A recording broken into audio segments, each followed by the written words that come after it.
You cut some strings and everything will fade away. You're tired of using physical connection.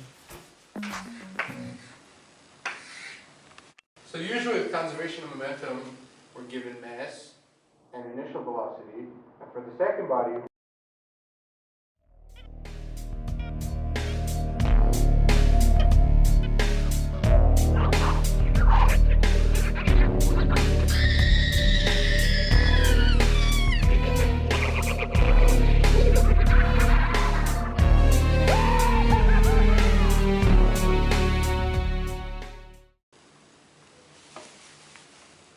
in class today we will be studying the Doppler effect with bees, not bees. Okay, students. Next section now. Pay attention. We will be looking at the problem that involves a crazy professor yelling as he passes students. How can we figure out what the student hears? The Doppler effect, named after the Austrian mathematician Christian Johann Doppler. Back in 1842, Mr. Doppler found that this is observed when there's an apparent change in frequency of a wave due to relative motion between the source of the wave and the observer. The physical occurrence is observed when a source producing any type of wave, be it sound or light or even vibration, is moving relative to the detector or observer. First off, let's define the terms. A source can be any physical object that is emitting a certain frequency of waves. We will be dealing with constant frequency for the sake of our class. And the second component, the observer, normally we choose to use ourselves. The Doppler effect is created when the source and the observer are moving relative to each other. Remember, relative. Both the source and observer could be moving and the Doppler effect would not take place. Though, once the two are moving relative to each other, the effect takes place. In this example, we have a source emitting a given frequency of sound. Here is the observer, stationary in our reference frame.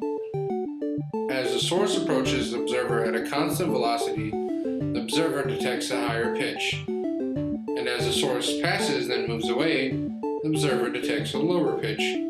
Why is that? Well, one can take a closer look at the wave source. As the source stays motionless relative to our frame, the waves seem to be equally spaced out, or the same frequency. But one can observe that as the source begins to move relative to our frame, there's something different happening.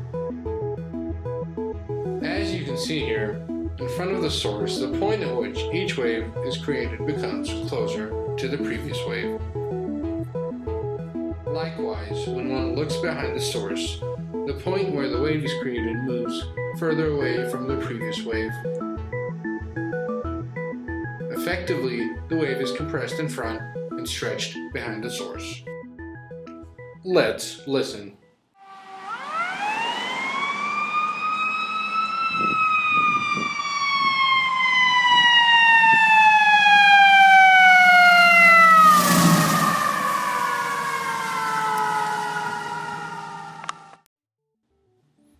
Even though the Doppler effect is a very conceptual topic, math can be used to simplify complex systems.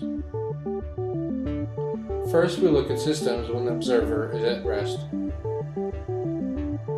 F prime is the new frequency, v is the speed of the wave, vs is the speed of the source, moving towards or away, negative or positive respectively, and f is the beginning frequency. For a system where both observer and source are moving, the equation should look like this. When they're moving towards each other, plus, minus. When they're moving away, minus, plus. When the source approaches but the observer moves away, minus, minus.